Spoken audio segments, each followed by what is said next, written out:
पुण्यामध्ये पावसाचा जोर वाढलेला आहे। बचाव कार्यामध्ये त्यामुळे मोठे अडथळे येतात। पुण्यामध्ये रात्रभर जोरदार पाऊस झाला आणि त्याच वेळी खडकवासला धरणामधून 40,000 क्युसेकने पाण्याचा विसर्ग झालेला आहे। पुण्यामध्ये अचानक भयानक पूरस्थिती सध्या उद्भवलेली आहे।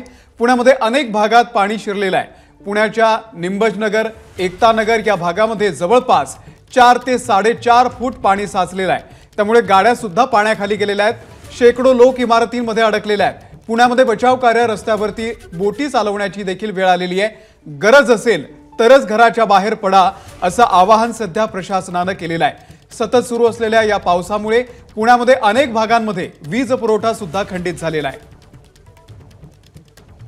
आणि आता थेट जाऊयात पुण्यातल्या सिंहगड रोड परिसरातल्या एकता नगरमध्ये। मंदार गोंजारी आपले प्रतिनिधी या संदर्भातले अपडेट आपल्याला देतील। मंदार, सध्याची काय परिस्थिती आहे? पावसाचा जोर अजूनही सुरूच आहे।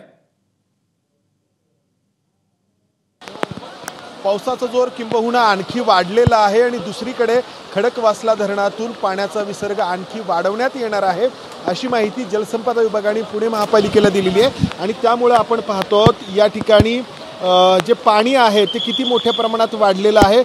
पुढे महापालिकेच्या अग्निशमन दलाची एक बोट आहे, जी बोट लोकांना, जे लोक अडकलेले आहेत त्यांना काढण्याचा प्रयत्न करते। मात्र अर्थातच हे काम मोठं जिकिरीचं बनत चाललेलं आहे, कारण पाणी सातत्याने वाढत चाललंय। आपण जर पाहिलं तर ही जी इमारत आहे या इमारतीच्या बेसमेंटमध्ये ही बोट दिसते बघा।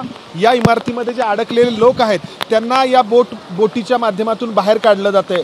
ही बोट बघा, एरवी या बेसमेंटमधून एखादी 4 चाकी बाहेर येते, त्या बेसमेंटमधून ही बोट बाहेर आलेली आहे आणि या बोटीमध्ये काही महिला आणि लहान मुलं बसलेली आपण पाहतो। इथले काही लोकप्रतिनिधी आपल्यासोबत आहेत। मुळामध्ये हा सगळा प्रकार घडला तो जास्त पाऊस आहे, मात्र जी सूचना लोकांना करायला हवी होती ती सूचना करण्यात आलेली नाही।